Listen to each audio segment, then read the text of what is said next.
Robert? I'm very excited, yeah. Can you tell us why? I love Robert. Do you know him from the show or from Sideris, where he's the CEO? The show. Yeah, that's a lot of people's answer. I'm cool, and I know him from, Herjavec with my ex Alexis, Friday nights. That was a lone good memory of that relationship. Everyone remembers watching Shark Tank with an ex. You all would decide whether you're going to invest in something.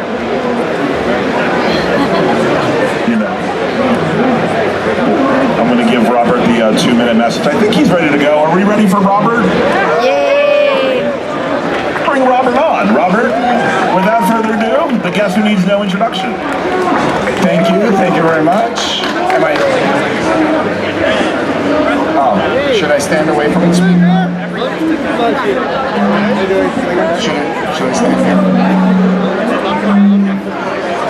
All right, that's better. So we made everybody closely. Can you guys hear me? Yeah. Yeah. So we made everybody sit this way, but now we're going to speak this way just to confuse everyone. Are we going to do questions? Where is she? Finding her. All right. So, hi everybody. I'm Robert. I own a big cybersecurity company. This is a cybersecurity show. Does everybody know that? All right. Has anybody seen Shark Tank? Thank you. Has anybody seen Dancing with the Stars? Not so much the crowd. Little different. I won that show in 2015. I didn't. I'm lying. That's how I met my wife, but that's a whole nother story. So I think we're just going to do a quick Q&A. So the basis of our business is we're a big Google partner. We have a managed service built on Chronicle. We sell to large-scale enterprises. I've been doing it since I was 21. I'm now 68. So a long time. But I think we just wanted to do an open Q&A. Does anybody have any questions about anything?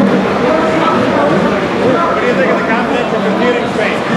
I didn't hear you. I have the mic. So can you raise your hand? We have one over here. I'm just curious what your thoughts are on confidential computing and where that's going over the next 5 years. What do you mean by confidential computing? General purpose, trusted execution environments. The ability to do hardware enforced isolation so you can run a workload in the cloud like Google, and even Google won't be able to access that data. It's interesting. It's interesting because I always think that at a hardware layer, we go through this. The big thing was when I always remember Dave DeWalt sold McAfee way back when. The idea was that we're going to put security at the chip level, and that was going to solve all the cybersecurity problems. I think the problem fundamentally is that hardware moves at a certain pace, software moves at a different pace, and services moves at a different pace, and hackers move faster than all those paces. So I think there's definitely a market for hardened kernel type assets, but I don't know if I see it in our space that's taking over. I think it's going to be a while. I see it more in encryption. I see it more in token keys and stuff like that. But on a general scale, maybe.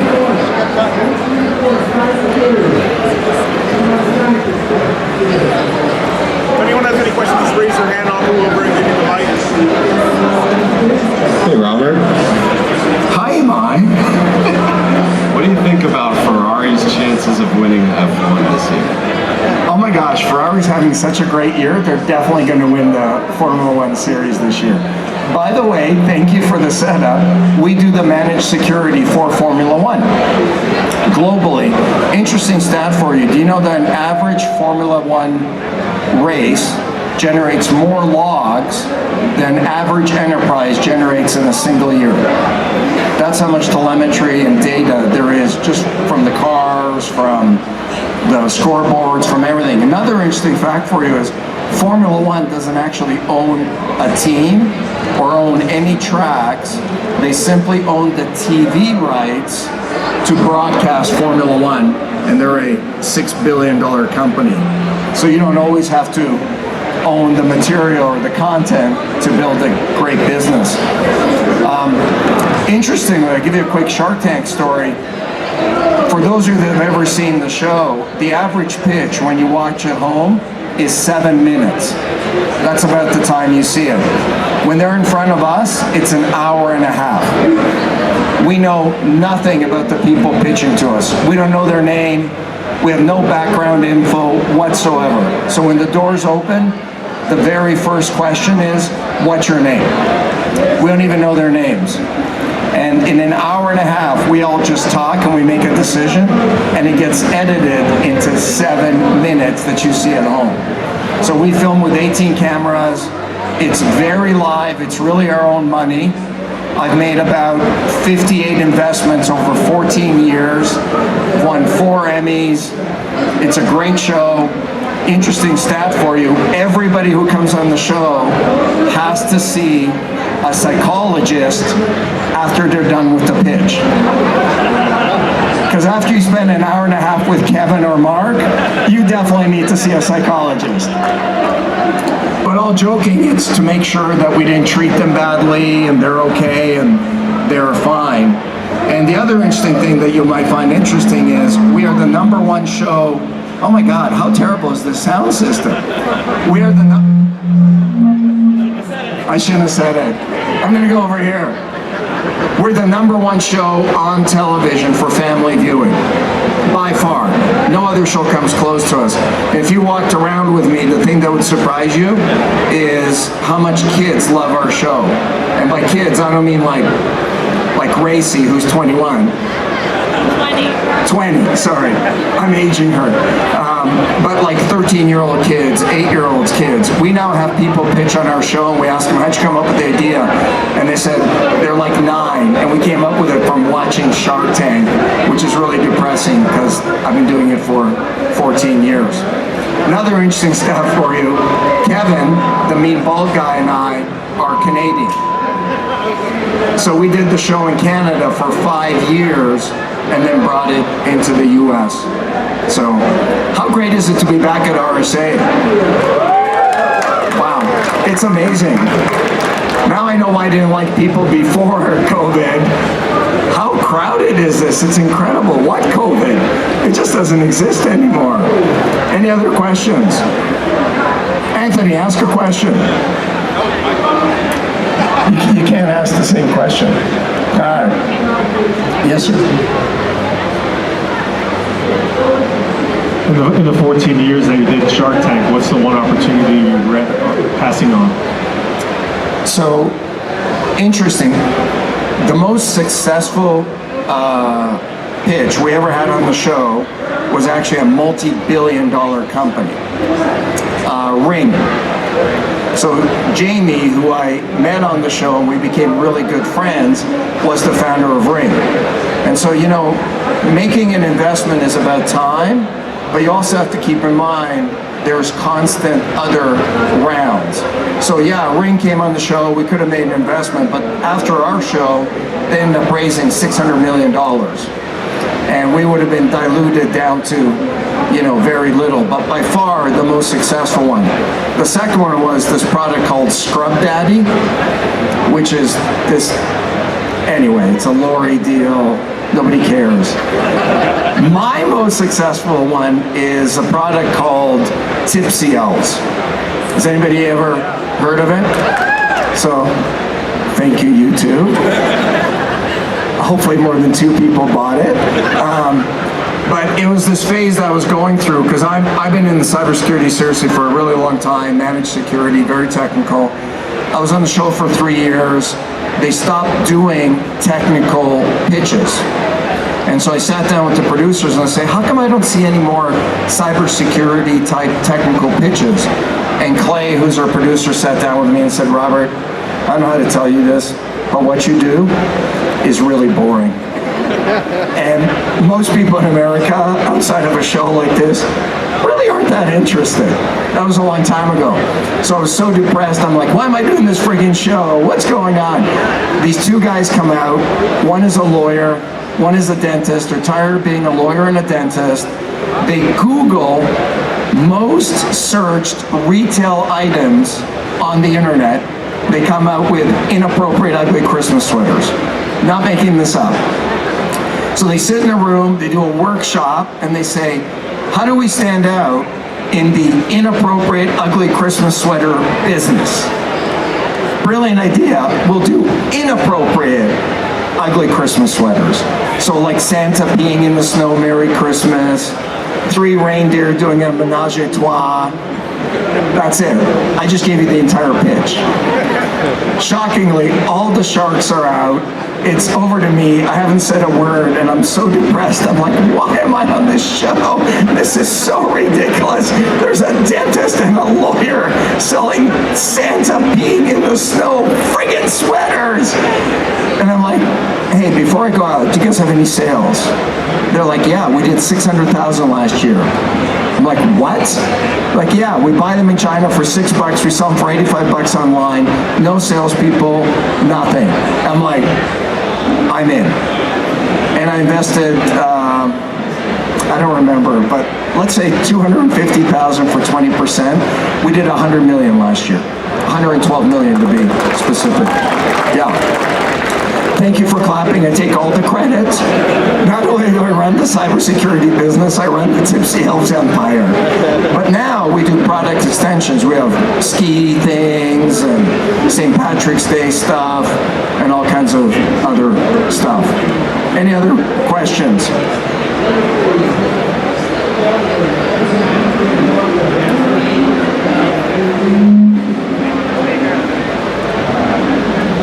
Hi, at this point, have you made more money from Shark Tank than Herjavec?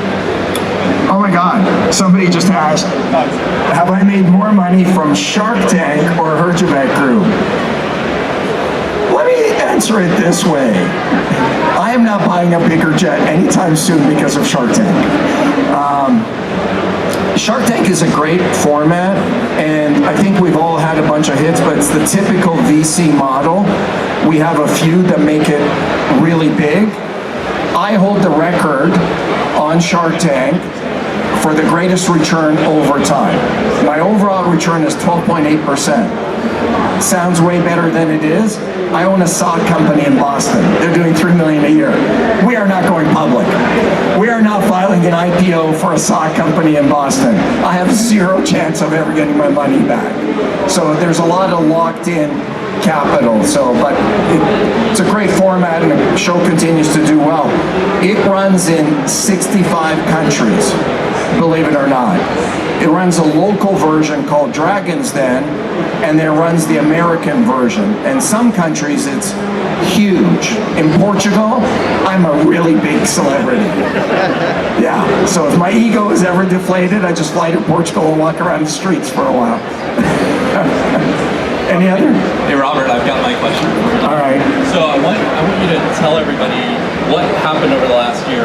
You played shark with your own business, and then yesterday you launched Sideris. So tell the story about Sideris and how we got here. So thanks, Tony. So it's funny. We play on Shark Tank. We're big VCs. Interesting story. I built multiple $100 million businesses. Never took outside funding. Ever. And so I think for everybody in this booth, that's an anomaly. And then about a year ago, when COVID started to hit, I knew it would be really great for our industry, but I thought that a lot of our businesses would be affected, and our business went boom.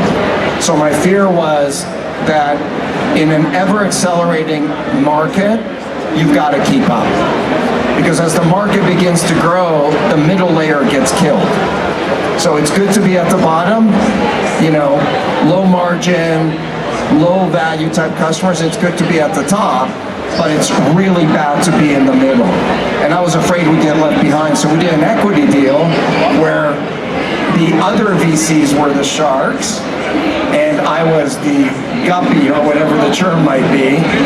Interesting side note, when we did our deal a year ago, this shows you how much the market has changed. We had an entire presentation. I had 10 slides about how much money we made and our positive EBITDA. We had 20 letters of intent. Nobody cared. Every VC got to the EBITDA slide and they're like, yeah, we don't care about EBITDA. You're never going to make enough money that's interesting to us. We zipped through those slides. I'm telling you today, if you don't have a path to profitability in your company, it's going to be a problem. The market has completely shifted. So we took that money, accelerated our business, and then we merged with a company called FishTech, and now we're 850 people. So a year ago, we were about a $350 million company. A year later, we're about $1.5 billion company with 850 employees. So I think there's a right time and a wrong time to take funding. And I think the biggest mistake entrepreneurs make is they take funding too early. Getting funding is not building a business. Getting funding is not revenue. So my recommendation always to people starting out is go as long as you can to build out the model, prove out the model, and then get funding. I used to work for a guy named Warren Avis, who started Avis Rent-A-Car.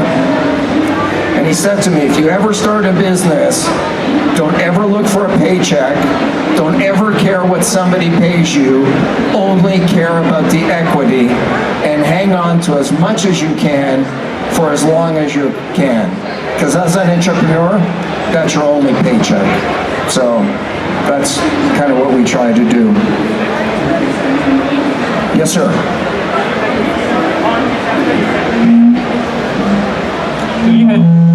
No. Great question. Robert, the question is, do you yourself have to see a therapist following the sessions? I have to see a therapist every day after the session. Another interesting side note, so I'm on TV in the US 3 hours a day, every day. You will go back to your hotel room tonight, you won't be able to sleep, you'll wake up at 1:30 in the morning, you'll turn the TV on, and you'll see me arguing with somebody. We film 8 days a year. That's it. Customers often say to me, wow, how can you do the TV stuff and run a global cybersecurity business? I'm like, I film 8 days a year. Literally, we show up at 7 in the morning, we go home at like 8 at night. 225,000 people applied for Shark Tank last year. Out of 225,000, we brought 150 to LA, and out of 150, we probably see about 120. It's absolutely live. We just talk too much.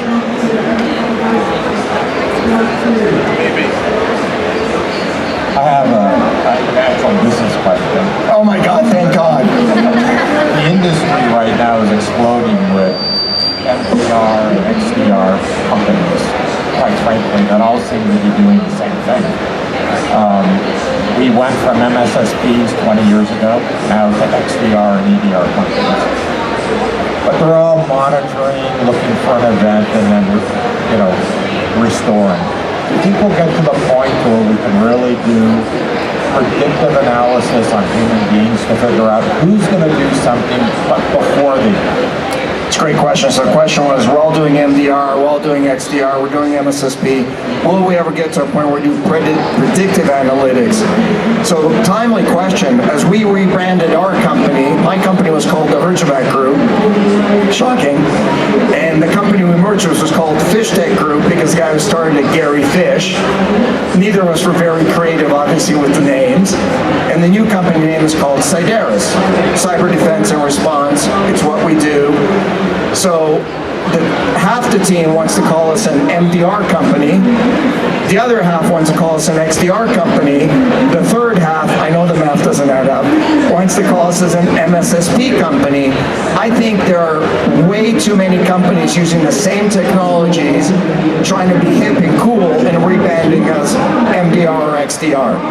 So I don't think it really matters what you call yourself. Fundamentally, the idea is you get an alert, you get a log, you analyze it, there's an analytics component, and we add stuff to it and we make it better. I think we're a long way away from predictive analytics. I think we're always going to have a layer of human beings, but I do see AI and autonomous support really, really coming up. And I think the real promise of security today is using disparate systems into one cohesive solution, and that's what we're seeing a lot of. But that's it. Thank you very much. I appreciate everybody coming down and humoring me. Robert, one quick question. If I asked you to invest in our sound system, can you give us your famous catchphrase? point where they make enough money.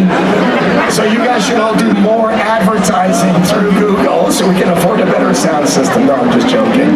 But thank you very much, guys.